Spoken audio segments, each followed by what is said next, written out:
बढ़ते हैं आगे। आईएएस पूजा खेड़कर से जुड़ी हुई बड़ी खबर इस वक्त आ रही है।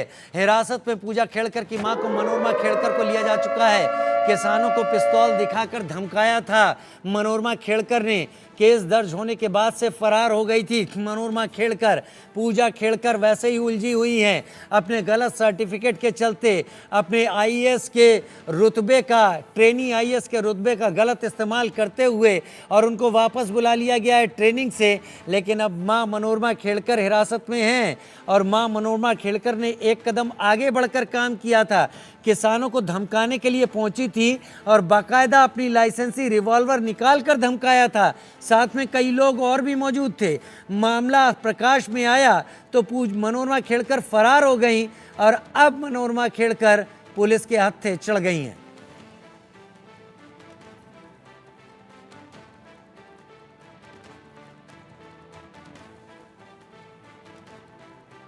विकास श्रीवास्तव हमारे ब्यूरो चीफ हमारे साथ इस वक्त जुड़ गए हैं। विकास, पूजा खेड़कर, उनकी मां और उनके पिता, ये तीनों का जो ट्रायो है, ये ट्रायो कम से कम कई सारी ऐसी चीजें सामने रखता है जिन पर अगर विस्तार से हम चर्चा या बात करना शुरू करें तो एक बुलेटिन का टाइम कम बैठेगा। इनके पिता के द्वारा दिए गए हलफनामे, बेटी के द्वारा दिए गए सर्टिफिकेट और मां का रोल, ये तीनों अलग अलग कहानियां हैं, बड़े उलझे हुए पेच हैं। आप कैसे सुलझाएंगे दर्शकों के लिए? बिल्कुल, देखिए, बीते कुछ दिनों में जो जानकारियां इस परिवार से संबंधित पब्लिक डोमेन में आई हैं, उसे देखकर प्राइमा फेसी ये तो कहा ही जा सकता है कि इस परिवार का ट्रैक रिकॉर्ड जो है वो कोई साफ सुथरा नहीं है। ये विवादों से घिरे रहे हैं। एक तरफ पूजा खेड़कर के सर्टिफिकेट्स के लेके जो विवाद हुआ वो तो हुआ ही, लेकिन माता पिता भी इस दरमियान फरार हो गए क्योंकि उन पे अलग अलग किस्म के आरोप लगे। माँ जो है, उनका एक वीडियो वायरल हुआ था मनोरमा खेड़कर का, जिसमें वो बंदूक लहराते नजर आई थी और एक किसान को धमकाते हुए सुनाई पड़ी थी। और इसी सिलसिले में उनके खिलाफ आर्म्स एक्ट के तहत एक मामला दर्ज हुआ था। अब से थोड़ी देर पहले ही मेरी कुछ अधिकारियों से बात हुई। उन्होंने हमें बताया कि पुणे पुलिस की 3 टीमें जो हैं वो रायगढ़ जिले में गई थी, महाराष्ट्र के रायगढ़ जिले में, और महाड़ नाम की एक जगह है, वहां पर एक होटल में ठहरी हुई थी मनोरमा खेड़कर। वहां से उन्हें डिटेन किया गया है, उन्हें फॉर्मली अरेस्ट किया गया उसके बाद।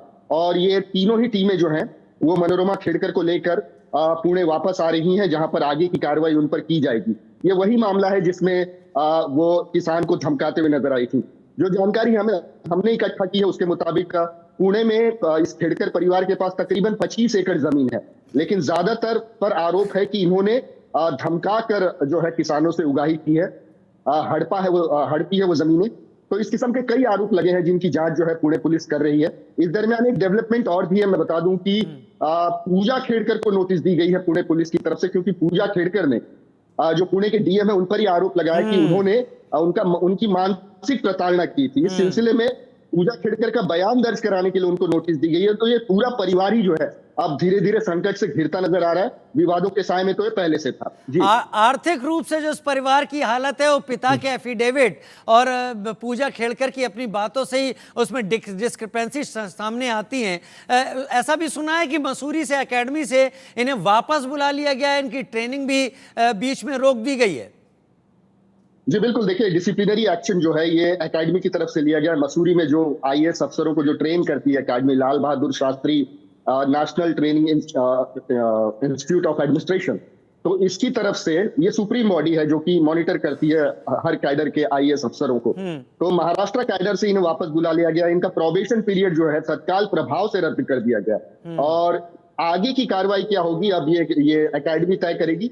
इस पूरे मामले की जांच एडिशनल चीफ सेक्रेटरी रैंक के एक ऑफिसर जिनका नाम नितिन गडले है वो कर रहे थे। उन्होंने प्राइमा फेसी पूजा खेड़कर को दोषी पाया है कई आरोपों के तहत, मसलन फर्जी सर्टिफिकेट, इसके अलावा जो हेल्थ जो उन्होंने विकलांगता का प्रमाण पत्र दिया था, एक में वो खुद को बता रही थी कि 7% विकलांगता उन्होंने बताई है जो कि मिली है और 40% होनी चाहिए। विकास जी बिल्कुल, देखिए, मैं बताऊं 2018 और 2021 ये 2 सालों में उन्होंने विकलांगता के प्रमाण पत्र हासिल किए हैं। तो जो 7% वाला विकलांगता प्रमाण पत्र है वो 2021 में इन्होंने हासिल किया। हालांकि उसमें भी वो विकलांगता की डेफिनेशन में फिट नहीं बैठ रही थी, लेकिन फ्रॉडुलेंट तरीके से उन्होंने खुद को विकलांग साबित किया और वो रियायतें हासिल की जो कि एक परीक्षार्थी को मिलती है। 2018 में भी उन्होंने विकलांगता का प्रमाण पत्र हासिल किया था और उस समय उन्होंने ये बताया था कि उनकी आंख की रोशनी कमजोर है। लेकिन 2007 में जब वो सीईटी देकर एंटर कर रही थी यूपीएससी एग्जाम के लिए, तब उनकी हालत एकदम ठीक थी, कोई भी उन्हें दिक्कत नहीं थी। तो तमाम किस्म की डिस्क्रिपेंसीज थी जिसकी वजह से इन पर शक गहराया कि किस तरीके से परिवार अपने दमखम का इस्तेमाल करके, अपने बाहुबल का इस्तेमाल करके फ्रॉडुलेंट तरीके से यूपीएससी एग्जाम जो है पूजा खेड़कर को क्रैक करवाना चाहता था, जो हुआ भी। वो चुनकर आई, हालांकि उनका रैंक जो था 841वां था। इसके बावजूद उनका आईएएस के लिए चुना जाना कई किस्म के सवाल खड़े करता है। खुद को इकोनॉमिकल बैकवर्ड दिखाने की कोशिश की गई, non creamy layer certificate submit किया गया, बावजूद इसके कि पिता लोकसभा चुनाव लड़ चुके थे अहमदनगर से वंचित बहुजन आघाड़ी की सीट पर। उन्होंने अपने हलफनामे में बताया कि उनके पास 40 करोड़ रुपए की संपत्ति है। हाँ।